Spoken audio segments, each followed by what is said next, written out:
Good morning. Abhishek minerals యొక్క lease public hearing జరిగినటువంటి అంశాల మీద ఒక సర్పంచ్ గారు చేసినటువంటి వ్యాఖ్యలు.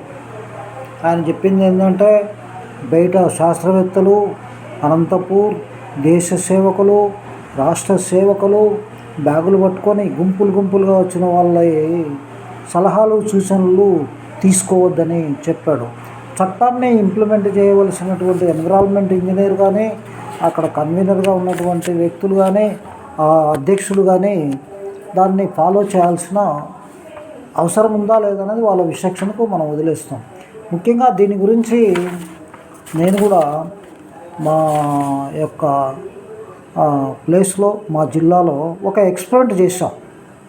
ఏంటంటే, ఒక కమ్యూనిస్టు లీడర్ అయినటువంటి mine owner, what is this యార్, దిస్ ఈజ్ ద గుంపులు బ్యాగులు ఫోన్ చేసి ఇది అది అంటున్నారు, వాట్ ఈస్ దిస్ అన్నాడు. నేను చెప్పాను, okay please give me that contract అంటే, ఆయన టెంట్ వేయడానికి, చైర్స్ వేయడానికి అంతా కూడా కాంట్రాక్ట్ ఇస్తూ వీళ్ళని అరికట్టే మార్గం చేయమని చెప్పాడు. ఇది గత 4-5 years బ్యాక్ జరిగింది. అప్పుడు మేము చేసిన అంశం ఏంటంటే, ఆంధ్రప్రదేశ్ ఏదైతే కాలుష్య నియంత్రణ మండలి ఆర్ఓ ఆఫీస్, రీజనల్ ఆఫీస్ వాళ్ళు ఒక నెల రోజుల ముందు పేపర్ పబ్లికేషన్ ఇస్తారు, ఇంగ్లీష్ అండ్ తెలుగు. దాంట్లో క్లియర్గా కొన్ని ఆర్ఓ వాళ్ళు దీంట్లో పాల్గొనేందుకు, నష్టపోయిన వాళ్ళు, లోకల్ వాళ్ళు, పర్యావరణ ప్రభావాలు పడేవాళ్ళని చెప్పి కొంచెం టెక్నికల్ పాయింట్స్ ప్రకారమే మీరు వేస్తుంటారు. అదే తెలంగాణలో అయితే క్లియర్గా ఉంటుంది. బృందాలు కానీ, మిత్రులు కానీ, సమాజ సేవకులు కానీ, ఎన్జిఓ వీళ్ళందరూ కూడా రావచ్చని డైరెక్ట్గా రాస్తారు, తెలంగాణ పొల్యూషన్ కంట్రోల్ బోర్డు. కానీ ఆంధ్రప్రదేశ్లో కొన్ని విషయాలకు అదొక టెక్నికల్ వర్డ్స్, లిటరసీ, లా లిటరసీ లేకపోతే అర్థం కాదు. దీనికి పర్యావరణ ప్రభావాలు పడేటువంటి వాళ్ళు, ప్రజలు లేదా నష్టపోయే వాళ్ళు వాళ్లకు రావాలని చెప్పి మాకు నోటిఫికేషన్లో ఇవ్వడం జరిగింది. దాన్ని అడ్డం పెట్టుకొని దాన్ని చూసి చదివి పూర్తిగా చెప్పడం జరిగింది. ఇది పర్యావరణ ప్రభావాలు అంటే 10 km రేడియస్లో ఉన్నటువంటి వాళ్ళకే పడతాయి. కాబట్టి దీన్ని మేము ఒక కంప్లైంట్ ముద్దునూరు పోలీస్ స్టేషన్లో చెప్తే వాళ్ళకు కూడా అర్థం కాలేదు. వాళ్ళకి ఎక్స్ప్లెయిన్ చేసి మాకు బందోబస్తు ఇచ్చేటట్లు ఏర్పాటు చేశాం. ఒక్కొక్క లీడర్సు, ఇక్కడ శాస్త్రవేత్తలు లేదా ఇంకా ఏదో చెప్పేటువంటి వాళ్ళు, మాకు హోమ్ మినిస్టర్ తెలుసు, అదేవిధంగా ఇంకొకరు తెలుసు అంటే చెయ్యి హోమ్ మినిస్టర్కి అన్నాడు పోలీస్ వారు ఎస్హెచ్ఓ గారు ఏమన్నారంటే, దీని యొక్క ప్రభావాలు ఏంటి అని చెప్పి నన్ను ఎక్స్ప్లెనేషన్ అడిగాడు. నేను చెప్పాను,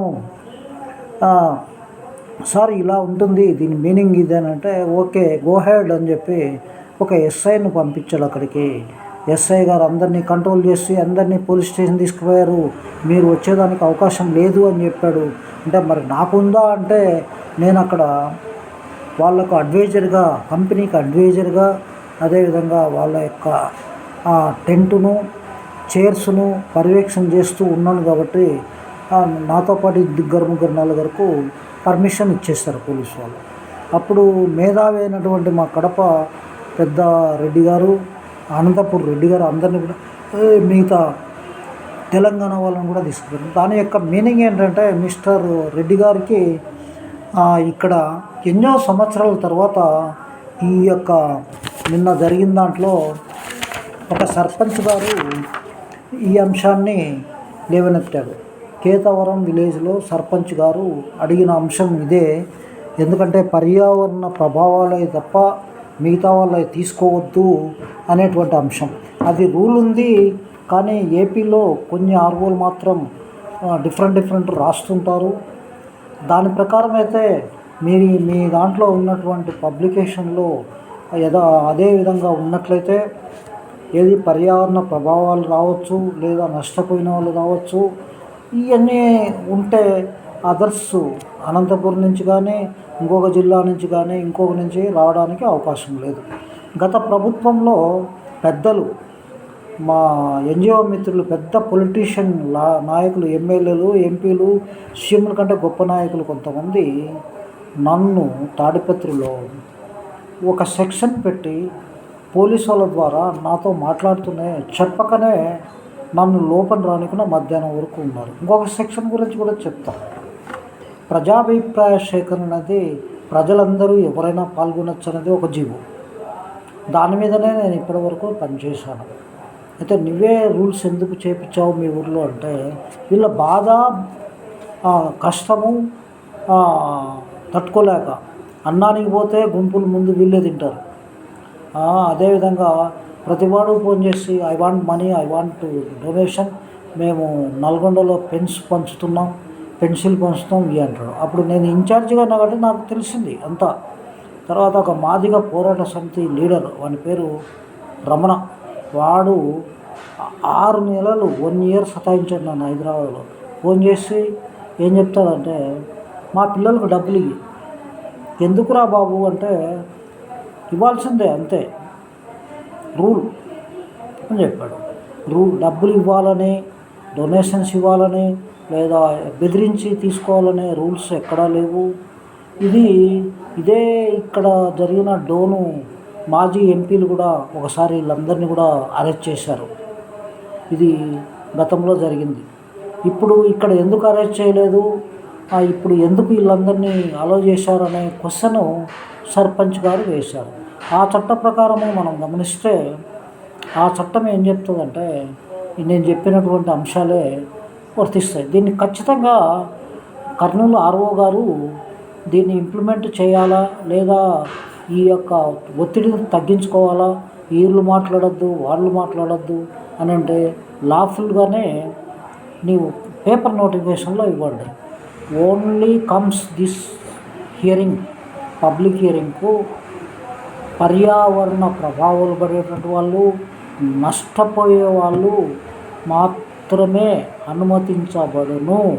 మిగతా వాళ్ళను ఎవరిని మేము అనుమతించము అని చెప్పేసి దాంట్లో స్పష్టంగా రాసి మీరు ఆ కాపీని ఎస్పీ గారికి పెట్టండి లేదా పోలీస్ వారికి పెట్టండి. ఆ విధంగా అడుగులేస్తే మీకు ఈ ఒత్తిడి తగ్గుతుంది. అదేవిధంగా గతంలో జరిగినటువంటిది కూడా మీకు చెప్పాలి. ఎందుకంటే మీరు ఎక్కడో కడపలో ఏఈగా ఉంటూ తర్వాత అనంతపురం ఈగా ఉంటూ కర్నూలు రావడం, ఇది ఒక పార్ట్. ప్రమోషన్ అనేది ఇంపార్టెంటే, కానీ సేమ్ నాలెడ్జ్ పరులను, మేధావులను, సమాజ సేవ చేసే వాళ్ళని కూడా మీరు గుర్తించాలి. వాళ్ళని మాట్లాడద్దు, ఇంకోటి అనద్దు.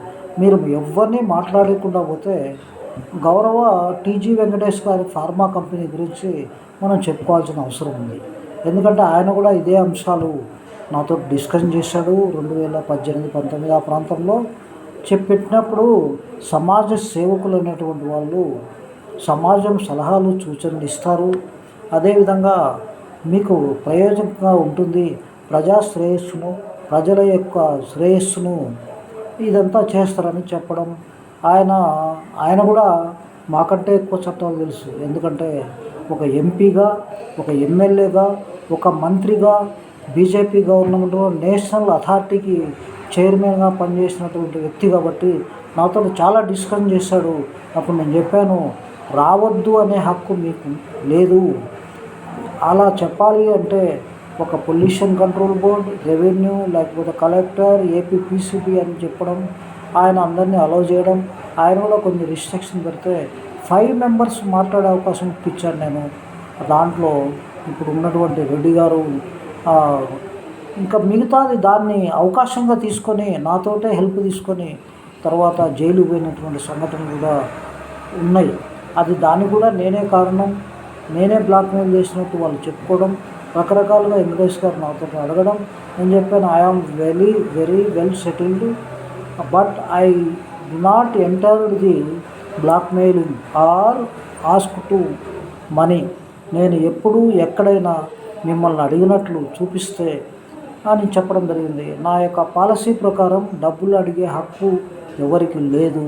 కానీ మా మేధావులు ఫ్యాక్షన్ టైప్లో అనంతపురం మేధావులు మేము హీరోలం, లేకపోతే మీకు సపోర్ట్ చేయను. What is the support?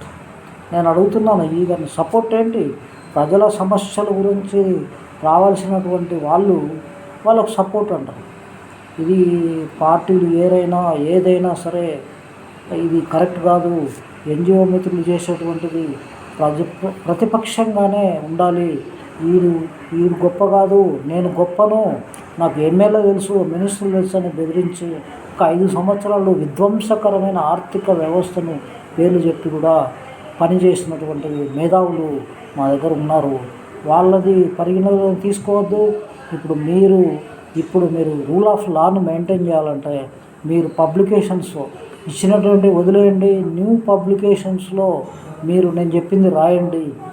ఏమనంటే పర్యావరణ ప్రభావాలు పడేటువంటి అక్కడ నివసించే వ్యక్తులు మాత్రమే రావాలి.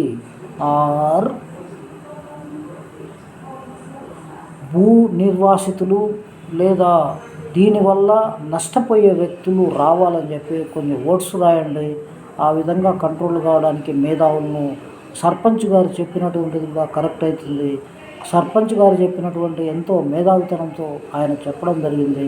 ఎందుకన్నాడంటే బయట వాళ్లకు ఇక్కడ విషయాలు తెలియదు, వాళ్ళు అనవసరంగా ఏదో మాట్లాడుతున్నారు స్వప్రయోజనాల కోసం అని చెప్పి ఆయన చెప్తున్నాడు. ఇంటర్నల్గా ఏం జరిగేది మీకు అన్నీ తెలుసు, కానీ నా నోటితోటి నేను ఆ విధంగా చెప్పలేను. మిస్టర్ ఆర్ఓ గారు, మీరు ఒక గజెటెడ్ ఆఫీసరు, ఒక జిల్లాకు దీన్ని మేము సీఎం గారి దృష్టికి కూడా తీసుకెళ్తాను, సిబిఎన్ గారి దృష్టికి. ఎందుకంటే ఇసుక పాలసీలో మేము పేదలకు ఇసుక ఫ్రీ అని చెప్పాము. పాలసీ ఆ విధంగానే తయారైంది. అలాంటి ఇప్పుడు మీకు నిన్న నేను చెప్పినటువంటి ఉపన్యాసంలో ఏదైతే అక్కడ మండలం ఉందో మాకు తెలియని విషయాలు కూడా సర్పంచ్ గారు చెప్పారు. 33,000 ఎకరాలను తీసుకొని ఇండస్ట్రీలు పెట్టారు.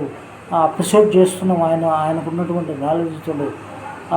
గ్రీన్కో కానీ, ఇండస్ట్రియల్ పార్కు కానీ, ఎయిర్పోర్ట్ కానీ, ఇంకా పరిశ్రమలు కానీ ఇవన్నీ బాగా డెవలప్మెంట్ కోసం సీఎం గారు చాలా కృషులు చేస్తున్నారు. సౌరశక్తి కానీ, సిమెంట్ కంపెనీస్ కానీ ఇవన్నీ ఉపాధి ఉద్యోగాలు వస్తాయని చెప్పి ఆయన కూడా చెప్పడం జరిగింది. ఆయన హ్యాట్స్ ఆఫ్. ఆ సర్పంచ్ గారి నా యొక్క ధన్యవాదాలు. నేను అతి త్వరలో ఆ ఊరితో పాటు అక్కడ ఉన్నటువంటి సమస్యలను అన్నీ కూడా అధ్యయనం చేసి రిపోర్టు, నీళ్లు, గాలి, రాళ్ళు, వాళ్ళ కంపెనీ మొత్తం అంతా అధ్యయనం చేసి మేము ఢిల్లీ ఎంఓఎస్సిసి వాళ్ళకు రిపోర్ట్ చేస్తాం. అదేవిధంగా అక్కడ రియల్గా ప్రాబ్లం ఉంటే మానవ హక్కుల కమిషన్ ఆంధ్రప్రదేశ్ వాళ్ళకు కంప్లైంట్ చేస్తాం. మిగతాది ఇంకా ఎక్కువ ప్రాబ్లమ్స్ ఉంటే రియల్గా పంట నష్టం జరిగినట్లుంటే గతంలో కానీ ఇప్పుడు కానీ జరగబోయేటట్లుంటే గతంలో జరిగిన వాళ్ళను గుర్తించి మేము national green tribunal Madras southern రీజన్కు మేము కంప్లైంట్ చేసి ఫైల్ చేస్తామని చెప్పి ఏదైతే ఆంధ్రప్రదేశ్ హైకోర్టు ఉందో అందులో పిల్ కానీ ఎన్జిటి కానీ, ఎందుకంటే ఇది ట్రిబ్యునల్ సపరేట్ ఉంది కాబట్టి ట్రిబ్యునల్ పోవడమే బెటర్ అని నేను భావిస్తున్నాను. ఆ విధంగా అడుగులేస్తానని, అధికారులందరూ సహకరించాలని, ఏదో విమర్శించిన వాళ్ళు మంచి వాళ్ళు కాదని సపోర్ట్ పెట్టి తప్పెట్లు కొట్టి కంపెనీకి జై, కంపెనీ సపోర్ట్ అని చెప్పడం అనేది ఎన్జిఓ మిత్రులు కరెక్ట్ కాదు. ఇష్యూస్నే మాట్లాడాలా, అంతేగాని ఈ విధంగా చేసినటువంటి వాళ్లకు మన సర్పంచ్ చెప్పినటువంటిది నేను ఏకీభవిస్తూ ఆ విధంగా మీ ఆర్ఓలు నెక్స్ట్ పబ్లికేషన్ చేసేటప్పుడు కనీసం నేను చెప్పేటువంటి సలహాలు, సూచనలను పరిగణన తీసుకొని నేను చెప్పిన 2 పదాలను, ఒకటి పర్యావరణ ప్రభావాలు, రెండోది బాధితులు, ఈ 2 రాసి మీరు పెట్టినట్లయితే మీరు సేఫ్గా ఉంటారు. అదేవిధంగా దాని మీదనే ఈ మేధావులకు అవకాశం లేకుండా పోతుంది. మీకు ఈ మేధావులకు అవకాశం లేకుండా పోయి నేను కక్ష సాధిస్తున్నా అంటే నన్నే నిలబెట్టినటువంటి మేధావులు, నన్ను మధ్యాహ్నము నిలువున నిలబడినటువంటి 4 గంటలు నన్ను నిలబెట్టినారు పోలీసు వారికి ఆ రైట్ లేదు, కంపెనీ వానికి లేదు. అదేవిధంగా ఇది జరిగినప్పుడు దాని మీద మేము లీగల్ నోటీస్ కలెక్టర్ గారికి ఇచ్చాం, ఏపీపీసీబీకి ఇచ్చాం. అదేవిధంగా సమాజానికి తీసుకెళ్ళాం, కేంద్రానికి, రాష్ట్రానికి తీసుకెళ్ళి మా హక్కులను మేము సాధించుకున్నాం. కాబట్టి హ్యాట్స్ ఆఫ్ ఆర్ఓ గారు. నేను ముఖ్యంగా ధన్యవాదాలు ఎవరికంటే సర్పంచ్ గారికి. Thank you very much.